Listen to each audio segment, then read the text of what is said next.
दोस्तों के नाल मौके का इजहार है, क्योंकि मरकजी अंजमन ताजरान की काफ़ी मीटिंगां मिस होने की वजह तो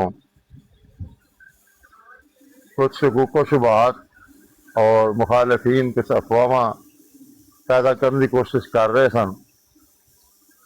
हालांकि अल्लाह का एक खास फजल है, बेशक साडियां मीटिंगां या राबते घट ने या सोशल मीडिया से असी उस तरह अपनी पब्लिसिटी नहीं कर रहे, जिस तरह के गैर 200 साल पुरानिया तस्वीर ला के अपना जिंदा होने का सबूत पेश कर रहे हैं।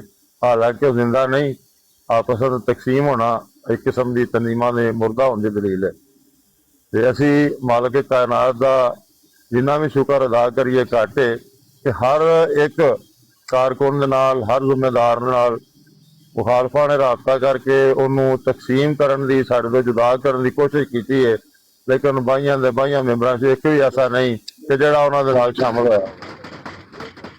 ये साड़ी सच्चाई की और साड़ी मजबूती की बहुत बड़ी दलील है। अज की ये मीटिंग इंशाअल्लाह इस पौधे को हरा भरा करने वास्ते अज की पनीरी इब्तदा है। तो इंशाअल्लाह ये पौधा इस तरह ही बड़े फड़ेगा जिस तरह के पहले सी, और कोशिश करांगे कि गेट टू गैदरिंग का हफ्तावार सिलसिला जारी रहे।